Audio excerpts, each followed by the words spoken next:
Hello and welcome. I am Chris Allen, Executive Director of the Kenosha County Historical Society. I will be interviewing individuals for Kenosha Voices, an oral history project of the Kenosha History Center in conjunction with Kenosha Community Media. We hope you enjoy these interviews. Today I'm with John Fox, lifelong Kenoshan. Thanks for joining us, John. Thank you. Thank you for having me.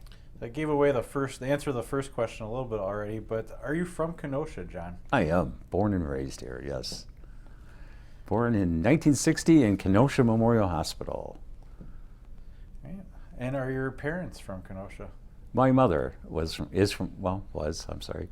Kenosha. My father was from North Carolina. When did your family come to Kenosha originally? My mother's parents came, Grandpa came in 1910, and my grandmother came in 1916. Funny story about that. My grandfather was working at, I believe, National Motors at the time. He worked there briefly, and then he moved on to Simmons Manufacturing, or Bed Company, that's it.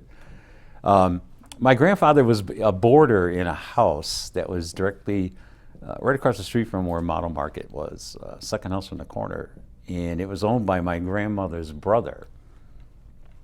And both my grandparents came from Italy, and my grandfather was a boarder at the house. And when my grandmother's brother made plans to have her come to America, my grandfather had to leave, so there was room for my grandmother. So my grandmother gets here in October of 1916, and my grandfather fell in love with her instantly, and the match was made right there. So in October, by mid-December, I think they got married December 16th, same year. So within 2 months they were married, and their life went on then. They had 5 children, and my mother was their youngest, Carmela, my mother Carmela. So my grandparents moved around between 1916 and I believe they finally bought the house that they had, I want to say in 1924, 25, which was right behind the Italian American. But when they bought it, the Italian American wasn't there yet. It was still an empty lot at that time. So my grandfather was a member of the Italian American Club, and a lot of the members helped with building, painting and jobs that could be done by general workers at that time. So he was involved in that. Then, my mom grew up in the same neighborhood, a block away from where I grew up and it was basically an all-Italian neighborhood. Well, not all, maybe 80% I'd say at that time, because there were some Poles and Czechoslovakians and I think Serbians. It was just a mixture of people in the community. And when my mom became an adult and got married and had children, then she moved out west. Her first house that they owned was on 39th Avenue and 54th Street. And at that time, 39th Avenue was a dirt road. So they had a corner house there, my mom with her first husband. And then after that marriage ended, my mom married my dad. She met him at the Elks Club downtown. He was in Kenosha at that time, and he was the head chef there. So they got married, and here I am. They ended up living on 47th Avenue and about 80th Street, just a few hundred feet north of Lance School over there on 47th Avenue. They had opened up a donut shop where the Flair is today, the Flair Hair Salon. It was called Dixie Cream Donuts. Well, and then once my mom's marriage ended with him, she moved back to Columbus Park area, and we lived right across the street from Columbus Park. And what a great experience growing up in Columbus Park. What was the neighborhood like when you were growing up there? Wow, it was a great neighborhood. I have a very good memory of my childhood because it was just wonderful. There was just always something happening. You knew everybody in the neighborhood. Most of my grandparents' children, 4 out of the 5, lived within a 7-block radius of their home. So all of our cousins were there, and there were just children everywhere. Every block had children, so there were a lot of kids and friends. During the summer, the school district and the city Parks Department had summer programs always, and Columbus Park was one of the places they had programs, and we called them park teachers or park directors, and they were there from early morning till mid-afternoon, and we were there basically all that time too in the summer. I can remember far back. I can remember Ernie Lanis. He was a park director. Paul Polera. Cynthia Cianes, Diane Gergen. Giles was one. And just the many people over the years. I believe that they were college students, and they were probably accredited something for doing that program. What types of things did you do at the Parks program? Oh wow, we did everything. 4 square, 2 square, arts. Once a week, an art teacher would come in from Unified, or whatever it was called at that time. We had volleyball, tetherball, horseshoes.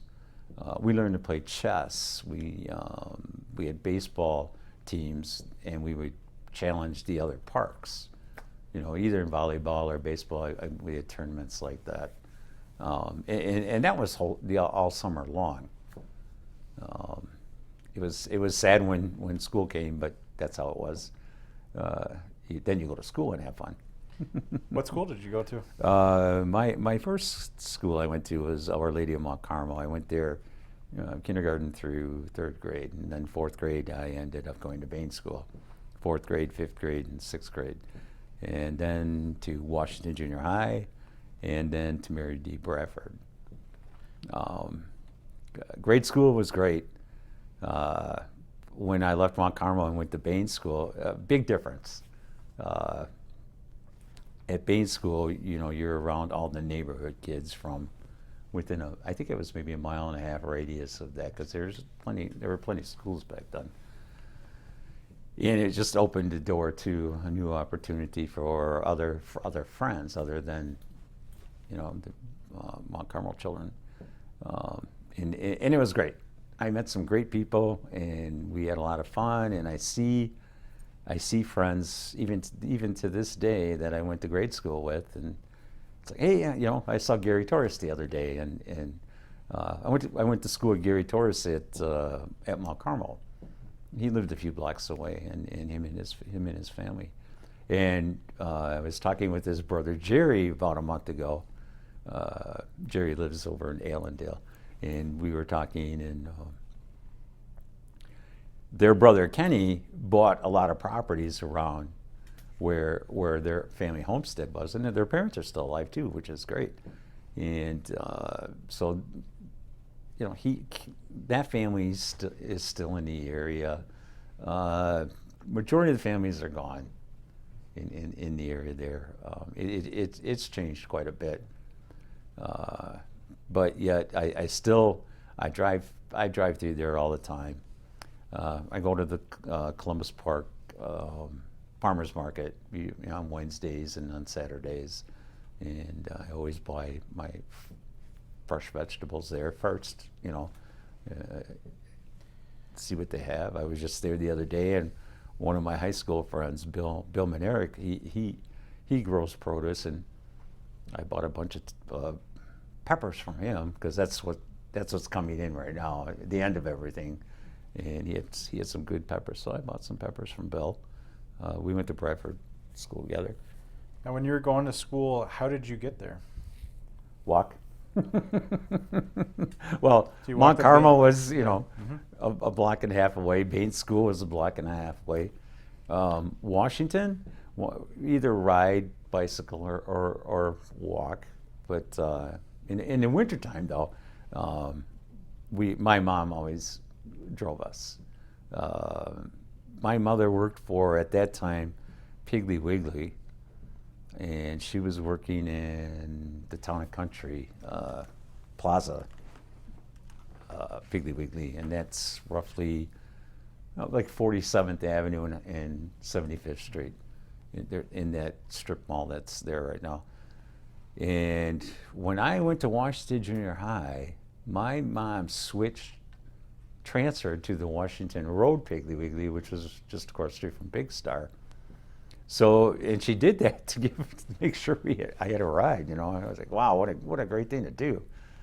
So every morning, and I always had a ride, and then we'd pick up, the neighborhood kids that were around, Jalamakia, the Peronis, and she'd drop us off, and then getting home was our own thing, by that time here. But that's quite a walk from Washington School to Columbus Park, and it was always an adventure. It depends on which way you walked home. Sometimes we took the railroad tracks, which is a no-no, but you're a kid, you do things like that. What did you do when you were a child in the neighborhood for fun? Oh God, everything was fun. It was like an open door policy, as long as you weren't destructive, and well, sometimes we were, but it wasn't that bad. Gosh, my grandfather used to raise pigeons, so when I was old enough, then I started doing that. He had a pigeon coop in his backyard, so it was pigeons and some chickens, and so always it was a fancy pigeons, so pigeons were everywhere, under the railroad viaducts. Mary D. Bradford had quite a few pigeons on their building, and me and a couple of buddies of mine, Zoran and Dragan Romanovic, we'd go and catch these pigeons under the railroad tracks with fish nets and stick. A few times we climbed up Bradford School, by the gymnasium door facing, I shouldn't really say, what the hell, by the gymnasium door facing west, on the west side of the school.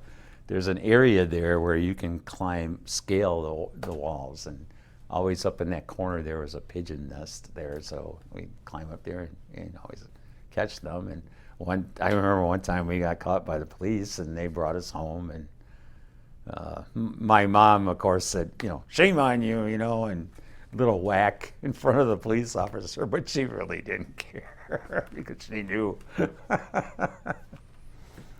And then one year, I want to say it was probably 1972, they were dredging Lincoln Park. Lincoln Park was another area we'd go to as kids. We'd go fishing for bluegills in there, but there were a ton of pigeons underneath that bridge there. So the three of us, we carried my grandfather's wooden extension ladder from our house to Lincoln Park on a Sunday morning, because they were dredging the lagoon at that time. So we got in there, we put the ladder up, and it was all mud. Well, while we were up inside that cavern, up inside there, the ladder fell, and we were stuck up there and screaming and hollering and nothing. Finally, we tied I remember we had nylon windbreakers at that time, so we tied them together. And Zoran and I were holding, and Dragan was small, so he went down and right into the mud. And we got out though, but we were covered with the mud, and got home and changed, and I had to be to my grandmother's house for Mother's Day lunch, because my mom worked that Sunday because she got like triple time, or double time. Oh, it was double time and a half or something because it was a holiday. And when it was time for her to make money, she made money, but always made time for that special day too. So I got there all cleaned up in time, and she never caught me on that one. But no, there was always something to do. You know, going down to the lake. The lakefront was a big part. Harold Lewis lived on the east side of the railroad elevation, and he and I would go down to the old 6th Avenue Bridge, and there was a gatehouse there, so we'd always get caught or climbing in there or something. Or Anna's on the Lake. They used to have a big wooden stairway attached to that building in the back, and we'd always be climbing up in there and hanging out in the shipyard over there, and yeah, going places where we shouldn't. But everything was an adventure. Washington Park, you know, the creek. We used to always go there to the creek, or Lincoln Park, and then just living in Columbus Park area, on the west side of the railroad elevation on 55th Street, where the train station is.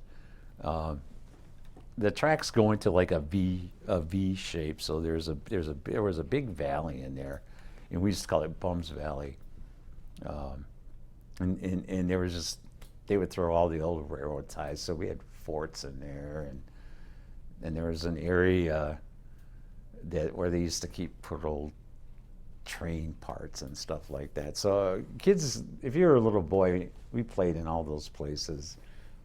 Kenosha Metal and Ironworks, oh God, super fun site area. We were playing in there when we were kids. It's like, gosh, you know. Walking along at American Motors on, I think it was 25th Avenue. It was, you know, 2-story building, and we'd walk and pick up. They used to throw the directional bulbs out there, so we'd always go pick up these, you know, bulbs, and climbing into the old Vincent McCall building when it was vacant. You know, it was just a playground for kids. Well, when did you know that you had to be back home, or did you kinda come and go? My mom was pretty good with us during the summer, because there was always somebody watching you. You know, my grandma and grandpa lived a block away. My aunt and uncle lived a few blocks away. There was always somebody in the neighborhood watching you. Emma Lamacchia was on the corner. I mean, everybody knew what you were doing, you know, because I lived between the Lamacchias and the DeCellos and the Cavellis, and it was, like I said, it was just a neighborhood. So you really, they always knew where you were at, or if you were doing something wrong, they'd whack you with the broom or something, or yell at you, and then of course you knew they were going to tell your mom, so you had to be good, you know.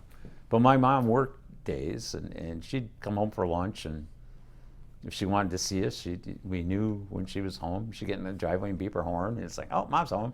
You know, you could hear it. And it sounds like the neighborhood kind of looked after each other. Yeah, that neighborhood did for such a long time. And we, you know, even when my mom was a kid, you know, I remember my grandfather grew vegetables. I mean, he had garden in his backyard was garden. Anywhere around the house was a garden area. He had fruit trees everywhere. He used to rent garden space on 45th Street and 25th Avenue. A lot of vacant lot there still.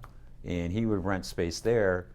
And then my mom used to tell me she remembers when she was a kid, they would take a wagon and with steel drums, and there's the old fire station on 25th and 52nd. Well, they had a public watering area there, so he'd go there, fill up these drums with water, and then walk down 25th to 45th Street and water his garden area there. So, and then he would always give to the neighbors that needed things. What's funny is, like, the Pingator family, you know, they lived on the other side of the block Well, my grandparents lived on 53rd. They lived on 54th, both between 22nd and 23rd Avenue. So the Pigator family was friends with our family, the Salernos.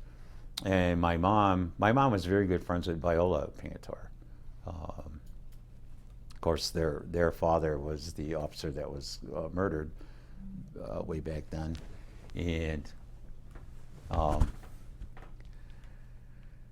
I remember Viola Goodwin, Viola Pingator Goodwin, and she was just a great person. She was a big part of my mom's friendship growing up. And Mayor Bellotti, former Mayor Bellotti, lived right next door. So then there was a gas station on the corner, Benko. Everything that's a parking lot right now on 22nd Avenue between 52nd and 56th, I want to say. Most of the parking lots on the west side of the road, those were all businesses and homes, and now they're all parking lot, all gone. Guarati's grocery store, Peter Guarati had a grocery store on the corner of 53rd and 22nd. And that was my grandparents. That's where they shopped, you know. My mom was, of course, working at Piggly Wiggly, so then she was buying our groceries from there. But if we needed something in a pinch, we went to Gadati's, and everybody had a tab there, you know. And he'd take, you know, they write it on the tab, and at the end of the month, whatever, everybody go and pay their bill, as did almost all the neighborhood grocery stores, which were plentiful. I mean, within 6-block radius of my house, there had to be a dozen of them. You know, you had Model Market, Gurati's, Alteri's, Max Canteen, Travanti's, Pasulo's. They have different specialties or different things? Or? Not really. They all offered the same product, but some people's were better than the other. You know, like Model Market was the best, one of the best for sausage. The other one was they were on the east side of the railroad elevation. Two ladies, they had a grocery store over there, and again I can't remember their name. It'll come to me. But I mean, your neighborhood had everything. We had everything. The meat market, you know, meat market was mostly meat, but they all had small groceries. I mean, Cardinelli's Bakery. It was like, to this day, that's my favorite bread. And you talked about your grandfather growing fruits and vegetables. Mm-hmm. What would he do with that other than, you know, obviously eating them and giving them away? Would he make? Oh no, anything? they canned everything. My grandmother canned everything. I mean, she had a great area in her basement that was full, you know, tomatoes and peppers and pickles, and she canned plums and peaches and whatever, and pears and apple, whatever they grew, they canned, because that's how they fed their family. And then anything left over, he would give away, and then he would pick all the green tomatoes and keep them in the garage in boxes, in grape boxes, which were roughly like that big. And he'd fill them with tomatoes, and you know, and then when it got colder, the tomatoes went into the basement, and so we basically had tomatoes well into December, January, you know. Would he do anything with the grapes? Oh yeah, wine. My grandfather made wine. He had his own grape arbor in the back, Concord grapes, but yet that was never enough to make the wine. So he'd order X amount of cases from La Cicero's, which was on 56th Street and about 13th Avenue. Right next to the tracks on the west side, there's I can't remember what the building is now, but that was a big produce outlet. And you know, that once a year the truck would pull up and they'd unload them in the driveway, and they all got brought into the basement. And my grandpa made a wine press with, it was huge. It was, you know, like this big, big pillars on it, cement, and then he had a screw in the middle with the basket. So you put the grapes into that and you crush them. No, wait, that's not right. First you take the grapes, and he had a hopper, a wooden hopper thing with a grinder in it. So the grapes would go into there, grind them all up, then that would go into this press thing where he'd squeeze the grapes and the stems and everything were in there, and then whatever was left in there was put out in the garden and tilled in. But yeah, every year my grandfather made wine. My grandparents, we made sausage, Italian sausage. He would butcher a lamb. Chickens were always fresh. I remember, butchering chickens with my grandmother in the kitchen sink, and then defeathering them, and that's just something you were taught, and to survive back then. But to this day, I can still do all that stuff. I have some cousins. They make supersata, the pancreas side. And they make some great supersata. I don't make that. It's the dried sausage is what you do. Or my grandpa used to make capicola, so in one area of the basement you'd see all this meat hanging for so long. And then my grandfather used to take the supersata, which is like a cured Italian sausage, and then once it got to a certain point, he'd had these big gallon jars, and he'd put them in the jars, and then he'd put oil on them. That's how he stored them. What were holidays like growing up? I loved holidays. We had great holidays. My grandparents had 5 kids. They had 17 grandchildren. And during the holidays, my grandmother's house was just packed with people and kids and food, and all the specialties came out. Scalidi and Genetti's. My grandma made Genetti's all the time, but all the special stuff. The fish pastas, which I really didn't care for. I'm not a big fan of fish. Fried bread, though, is called kuduridi. It's all like a Christmas traditional thing. My Aunt Lorraine would make. It's called pita. It turns out to be like a pie, a small pie, and you roll the dough really thin, and then it's got walnuts and raisins and honey. I mean, it's just wonderful. All the Italian cookies, the biscotti, and that's something my family has always kept up. Each family can still make those cookies. Well, most of us.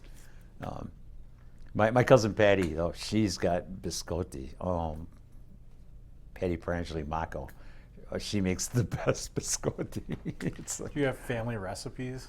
yeah, but it's like we have a Facebook page, and I throw the recipe on there, but there's always something missing because you just leave it out, and it's like, oh wait, I forgot about that, And there's always that secret ingredient that nobody ever wants to share. But this last December, my cousin Roseanne Salerno, she decided to get us all together, all of us cousins together, and we went out to, is it Moon Cafe on Green Bay Road in about 65th Street. We all met there, and we all made cookies. Each family made a cookie, and we brought it there. So we had like Summer Moon, that's it. So, and they let us. What a great place that was. We bought the coffee and everything, but they let us bring in our cookies, and there were about 20 of us there, and we just had a riot. After our parents die, you just don't see them as often, and it's just like we meet, and it's like, bam! It's like you never were apart. You always got that bond with them, but the cookies were fantastic. And of course, me, I'm a hoarder with cookies. Now, you talked a lot about, what you did as a child, especially during the summertime. What were winters like in the neighborhood? Just as fun. Cold and wet, though. Columbus Park, at that time, in the 60s and 70s until almost to the 90s, our winters were winter. I mean, when I was a kid, you had snow from November through like April.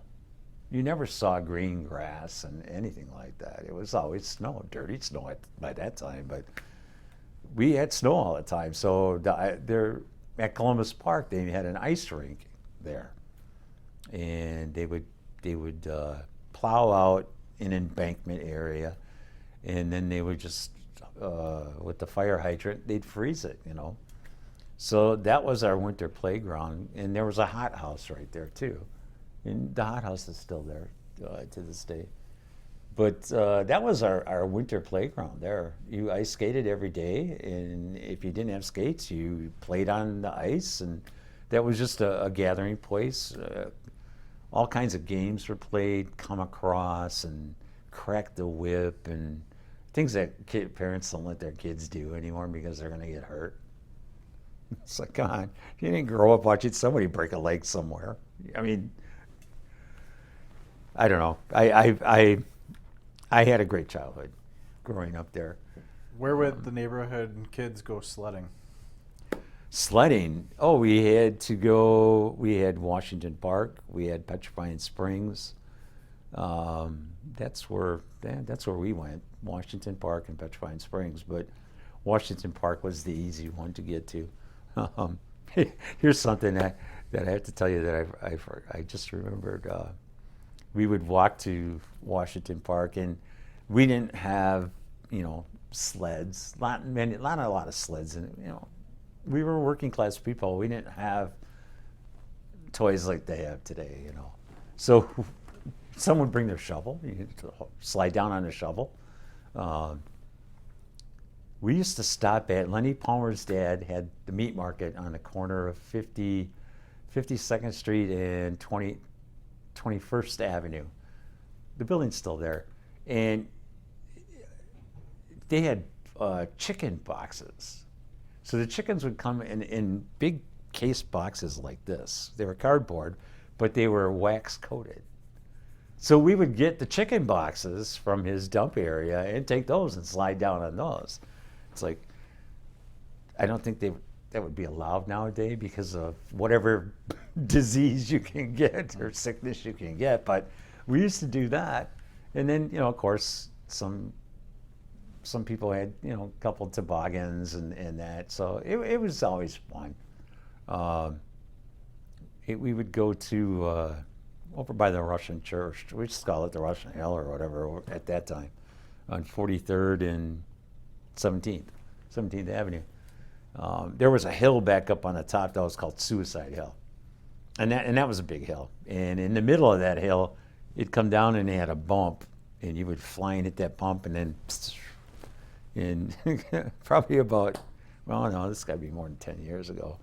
Buddy of mine, Steve, I was driving down Washington Road, and I looked at the velodrome, and they used that for sledding too. And I saw my buddy Steve there with his son, so I parked and went down there, and I was telling him about Suicide Hill. So let's go over there. And he's like, okay. So me, him, and his kid go over there. This has to be 20 years ago now that I'm thinking about it, because Alexander's an adult now. So we get over there, and Steve and Alexander go up the hill. I'm thinking Steve's going to get on the thing with him, and he sends him down by himself. It was like, oh no. And there's always been a light pole, like a wooden telephone pole right there. And it's like, if you hit it, you're dead. It was always there though.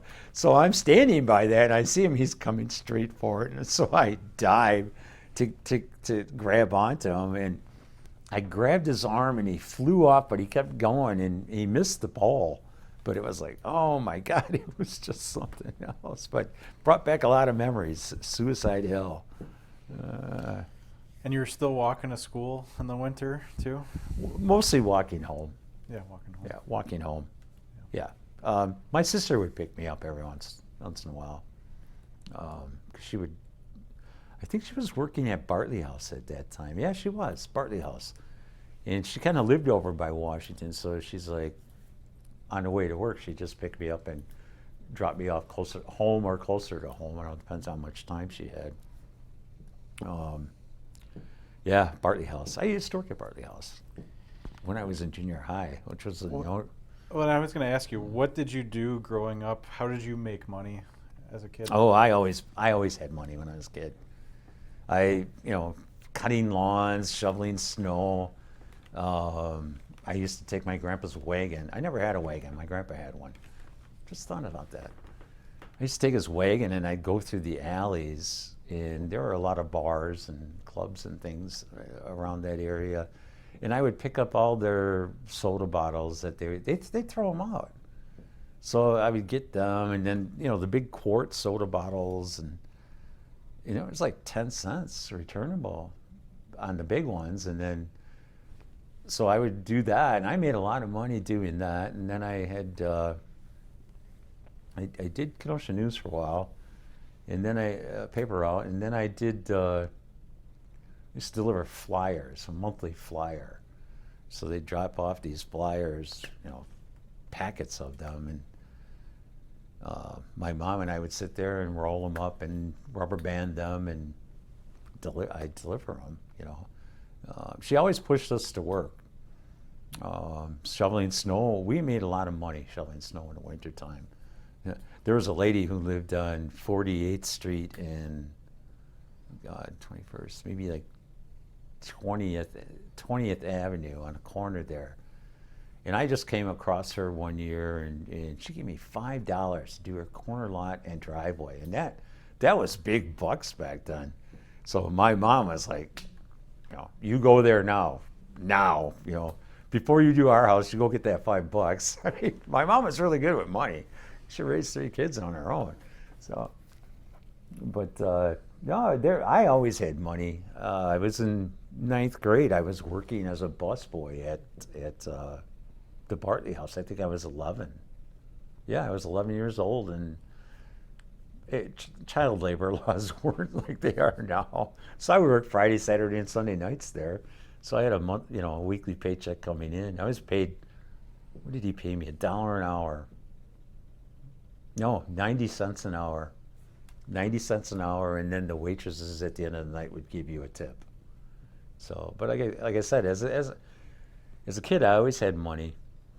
I bought my first car when I was 15 and a half. I paid cash for my own car. It was a 1969 Plymouth Fury. 15 and a half. It sat in our driveway for 6 months, and I drove it back and forth in the driveway. But my mom used to take me driving, though, too. Even when I was I remember going 12 years old, she'd take me out driving. Out there by, gosh, what is it now? Pick and Save on 75th Street and 60th Avenue, that area. That was all farmland back then. There was a department store that was there called Wells. I think it was Wells, yeah, Wells. But all those houses behind there, I don't know if you're familiar with that, none of those houses were there. And they were just dirt roads, so she'd let me drive out there and then drive to closer to 60th Street, and then once it hit cement, then I'd have to pull over, but I knew how to drive. How else did you spend your money? Not foolishly. Oh, jeans. I bought jeans. My mother would not buy us jeans. We were not allowed to wear blue jeans. Do you ever remember going to the store, and was there anything at those corner stores that? Oh God, yes. The penny candy. Jeez. 52nd Street and 22nd Avenue, the southwest corner was a Rexall drugstore, which later became Midtown Pharmacy. And when my mom was a kid, it was called Heartlines. And he was like the doctor. They went there, and he basically practiced doctor skills on the neighborhood kids and that, because I remember my mom telling me she fell off the swing at Columbus Park, and her tooth went through the bottom, or she had that scar there. And he went over there and she went over there and he stitched it up, and but that place was still open when I was a kid. So you walk in that front door and there was like just cubby holes with candy in it, and it was like, you would pick your own. The lady would stand there. You would pick your own. And I would spend money there. I'd go over to Del Frady's model market, and Mrs. D didn't do that though. The candy was behind the counter, and you had to pick what you wanted and point. But just great memories. I would go and buy Christmas presents at Heartlines because they had gifts like Walgreens does now, stuff like that. They had that when I was a kid. They also had a soda fountain area, but that wasn't operational when I was a kid. Used to go with my grandmother once a month. My grandmother couldn't read or write English, so we would go to the bank once a month and deposit her check and my grandfather's checks, and I'd help her with the banking part of it. We'd walk uptown 22nd to 63rd, go to the bank first, Brown National Bank, 63rd and 23rd. It was there. And then on the way back, we'd stop at Ben Franklin, and I always got to buy something there. And then we'd stop at Yolanda's, which was an ice cream parlor, and that was on the corner of 60th and 22nd, the northwest corner. It's a bar today. It's in the old Parmentier building, but that was a place called Yolanda's, and kind of like Scoops, where they have Scoops and the other Sandy Poppers. Sandy's Poppers, yes, thanks. Where you pick out the ice cream you want. And then we didn't have to go anywhere. Everything that you really needed was blocks away from your house, or downtown or uptown, and that wasn't that far. Uptown was on 60, let's say the center was 62nd. That's 8 blocks away. Downtown, downtown was always a treat. I remember going to all those stores downtown. I always liked going to JCPenney had the candy counter. And I am just, when it comes to chocolate-covered peanuts, it can't be those shiny ones like you buy today. Those are just awful, but by the pound. Or on 50th Street, and maybe I want to say 18th Avenue, there was a candy store there. I can't think of it. The candy shop. I think that's what it was called. My grandpa and I used to go there. He would buy chocolate-covered orange slices. That was his favorite. And like I said, though, it was all within walking distance. We had all that stuff. But downtown was always fun. Even when I was in high school, downtown was just a blast. What were your interests growing up? You talked about raising pigeons. Oh yeah. What other interests did you have? Oh, when I was young, the gentleman and his wife that lived, we had an alley in our backyard. It was a backyard, then an alley, and then the neighbor's yards. And on 22nd Avenue between 53rd and 54th, the alley there's a building that's still there today. And that was like a tinker. The guy was Dom Giardini. Him and his wife Rose. He was like the neighborhood tinker man. He fixed everything.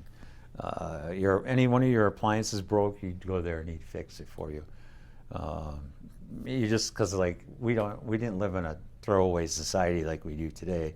Your toaster breaks, you just throw it out, go buy a new one. No, our toaster broke, we took it to Dom Giardini. Your bike was broke, you took it to Dom Giardini. This guy fixed everything. And he was into antiques, refinishing and that. And that gentleman taught me how to refinish antiques. That's why I learned it from him. And to this day, I still, when I do something, I still get it perfect like he did.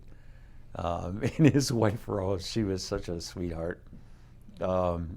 She would always, bring me upstairs because they lived upstairs, and walking into their apartment, it was like a big place, but it was like walking into a Victorian era setting. It was like, wow, just stuff everywhere, cuckoo clocks, and just, it was just amazing. And she would always do things like, she would take the Aunt Jemima syrup bottles, and she had tons of those, and she would paint them, so they were lifelike, and it was like, so I would sit there and she'd let me paint one, of course, whatever, but at least taught me my artistic skills. I used to do that. I spent a lot of time with Dom and Rose. They were just great people. And then we had, of course, the summertime parks things, but then we had, when I was a kid, it was the PYC, then the CYC, and morphed into the Boys and Girls Club now. But that was just a recreational area for kids there. They had, the sports programs. They had great trampoline area in that old building that was torn down. They had a roller skating in the basement, woodworking, arts and crafts area, and they encouraged kids to do that. Here you are working on a bandsaw when you're 10, 12 years old, trying to make a project like you used to do in junior high school too. We also had KYF had programs. They had little, outposts. They call them KYF outposts. The buildings are still around in the city. There was one on 50th Street and about 24th or 25th Avenue. It's still there. I believe it's a little daycare center. They're cinder block buildings, rectangle buildings, and they used to go into there, and you could in little playground areas that they had.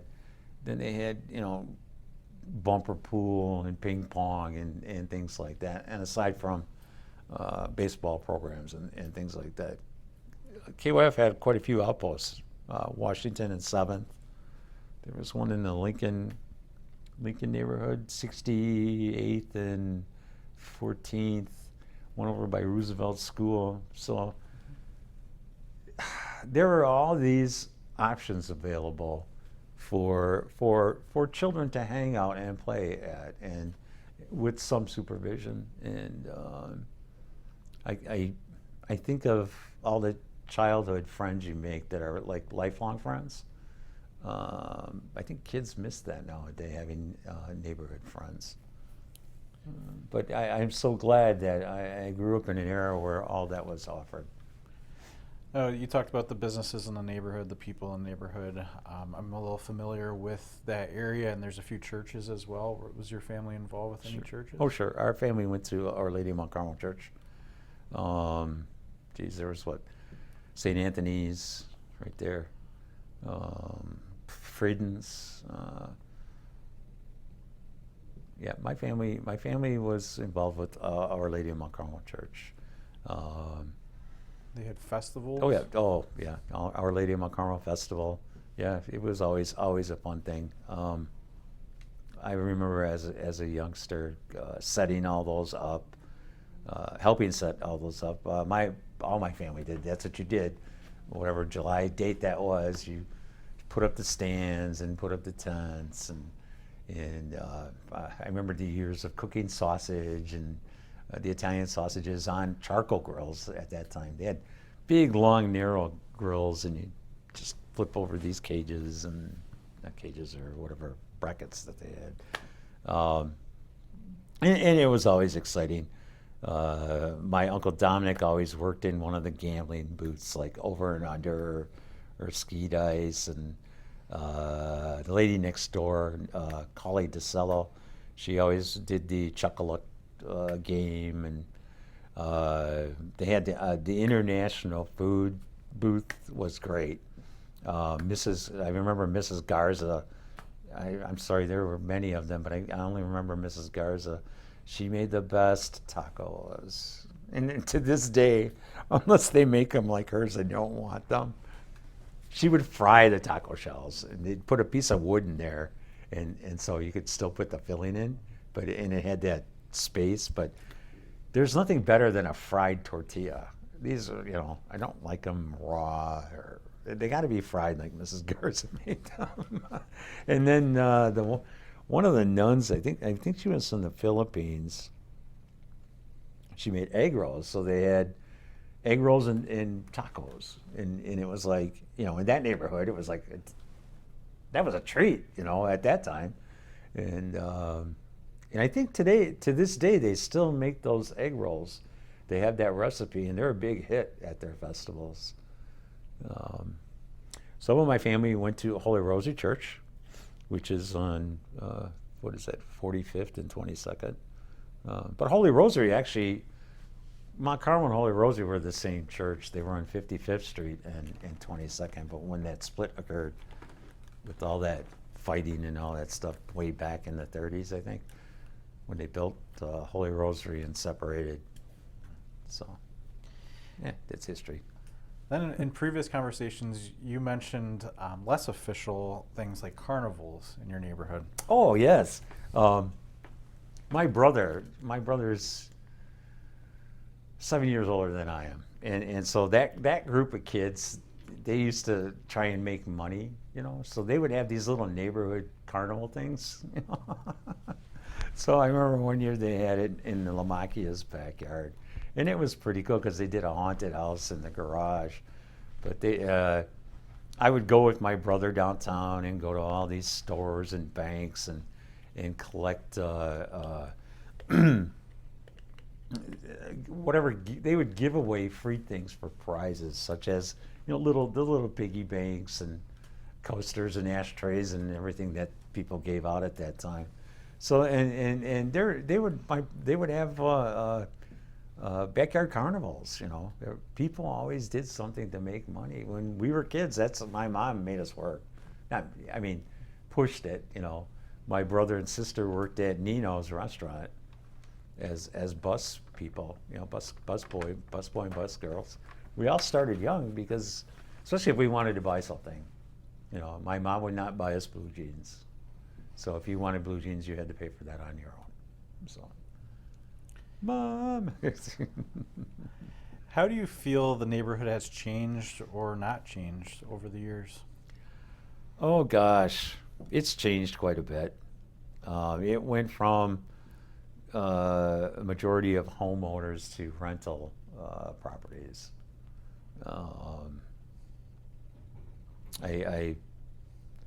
That's sad, but everybody, a lot of the older people, my grandparents' age, stayed there all their lives until they passed away.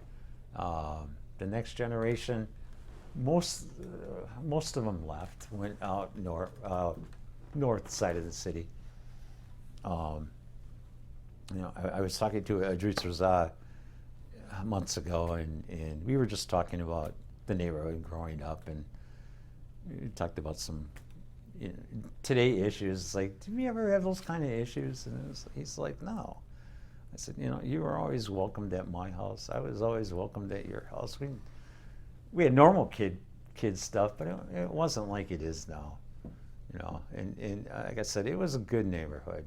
You grew up in a melting pot where, these are your friends and not your enemies. And I'm real thankful that I had that experience growing up.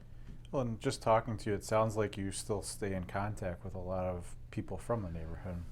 There's a few that I know that are still there. The number one individual is Elizabeth Mosier. She's 87, and she moved into that neighborhood about in 1972. And she was our the first female mail carrier at that time, and she was our mail lady. She was our mail lady. She wasn't a carrier. She was our mail lady, and she was just great. I remember some of those blistering hot days. She'd be walking carrying that bag, and I'm like, come on in. I'll give you a glass of lemonade, And so she'd pop in and sit in, because my mom just got like air conditioning in like 1973, I think. It was like, wow. We had a window unit. And it was like, so I remember Liz sitting there, just sitting in a chair like, oh, this is so nice. But she's still in the neighborhood. She lives in the house that the Palermo family lived in. She's on 54th and 16th. Oh gosh, earlier I was telling you about these areas over there where the train parts were put and railroad ties and things like that. Well, there's an area there that was kind of used as a dumping area for the rail lines. It abuts the tracks on 55th Street between 14th and 16th Avenue. And about a little over 25 years ago, the neighbors there and the alderperson of the time, Julia Robinson, got together to do something. It was an eyesore. So a lot of the neighbors that lived there, they got together and they decided with the city, it's still railroad property, but it's leased by the city for like $1 a year. And then the neighborhood created a flower garden there. So Liz is 87 now, and she still is over there. She gets over there at least once a week to work in that garden. And when I got elected into office, she talked me into going to help her. So that was like almost eight years ago. I've been helping her for 8 years now, and it's just such a beautiful place now. She's the only neighbor that's left in that neighborhood. The rest of all either moved out or passed away. That helps maintain that. So there's 4 of us that work that garden when we have available time. It's just I always place it. I put it on my Facebook page all the time. It's quiet. It's beautiful. And sometimes when I'm having a bad day, or I just go sit there and enjoy it. I just sit there and enjoy it. A couple of the neighborhood kids are out playing, and they, the neighbors walk through and always compliment how nice it is, and they're real thankful, that it's there. And I always think, come on, come and help me, But I appreciate their appreciation of it too very much. It's just. I was on was it K-Town Connects last night with Stephen Casey, and we were talking about that, and he's like, "You do that?" And I'm like, "Yeah." He says, "My wife and I drive through there a lot just to look at that. They go for their motorcycle rides." He says, "It's just amazing." And I said, "Yeah." And Liz has been doing it for over 25 years. So. And that's a way for you to stay connected. Yeah, I'm connected. Yeah, yes, and like I said. There's not many people that still live there that I know. They're mostly all rentals. There are a few homeowners in there, and you can tell which are the homeowners. A lot of them have flower gardens. But it makes me feel good that I remember where I came from, and I'm proud of where I came from, and I don't have a problem saying that's where I grew up at, and I enjoy going there and volunteering my time. It sounds like Columbus Park neighborhood was a great place to go. It was a great place to live. An adventure every day. That's what I could say. Well, thanks for joining us today, John. Well, thank you. I in the future, whenever somebody sees me talking about Columbus Park, I don't know how it's going to change, or what it's going to look like in 25, 30 years. Yeah, maybe they can see this and say, hey, that guy lived over there. Oh, Mary's Parkview Restaurant. Forgot about that. Soon's Cafe. That's what it is now. But gosh, Mary's Parkview Restaurant. Mary Cosentino on that. It was open almost 24 hours, I'd say, because It was open after bar time, and it was just great pizza, always fun. After Mary left the restaurant, Eleanor Spovoda ran it for a while, and Eleanor was a beautiful woman, and just it was a shame when it closed down. As that Mary's Parkview type restaurant. Now it's a different type of restaurant, and they do just as well. Do you ever drive through the neighborhood and it brings back memories? Oh, I do that all the time. You know, when I go to the farmers market and I'm talking to some of the people that are vending there, I said, "Yeah, I grew up in that house," and I point at it, really. And then I said, you know, I look at Columbus Park and I'm looking at it and I said, "There's one tree in Columbus Park that was there when I was a kid. Only one. All the rest are gone. It's a catalpa tree, and it's close to 22nd Avenue on the southern end of the park, in the middle there. Big, huge catalpa tree. That's the only tree left in that whole park. The elm disease killed everything, but the trees that were replaced with that are all gone too. But that catalpa tree is still there. And then where Mount Carmel Church and School is, that was part of Columbus Park at one time. And I remember the big trees that used to be there, big oaks and things, those are all gone now too. But like I said, I drive by the Florence's Fried Chicken. That lady made really good chicken.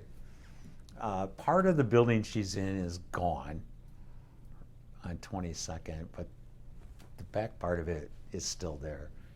She was in a couple locations. She was on the corner of 54th and 22nd. Then a car went through the building and a bad accident. That's one thing we used to do. We'd sit on the front porch at 3:30 traffic from American Motors. They drove like insane to get out of there. And there was always an accident. At least once a week there was an accident. So we used to sit there and watch the cars go by.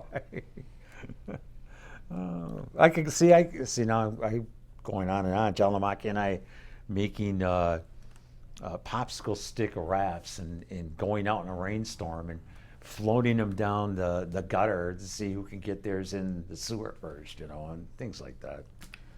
What would you do on Saturday mornings? Saturday mornings, that was farmers market day. Did you ever go over to your grandparents' house? You talked about having some of the newer technology in town. Oh yes. Saturdays and Sunday mornings. Grandma and Grandpa had color TV. We didn't. We all had black and white. So it was like, you know, you'd go over there, and my grandpa used to get so mad. All the kids would be there watching cartoons. And he would call them monkeys. That's what he said. Monkey. They got to watch the monkey. You know, the monkeys. That's what it was. And then Sunday mornings was wrestling. So, but yeah, that was one of the things we would do. But as I got older, though, I used to work at the farmers market on Saturdays. Actually, Wednesdays and Saturdays during the summer. And then I'd go work at farmers market on Roosevelt Road, or Roosevelt School on Thursdays. You know what? You better end this, otherwise I'm going to keep going. Well, the importance of an interview like this, your childhood is unique to that time, and it's a little bit different than what kids are growing up like today, and it's going to be different than what they will be 50 years from now. And I appreciate you sharing all these memories with us. I think it's invaluable, and thank you again, John. Thank you. It's just a pleasure doing this.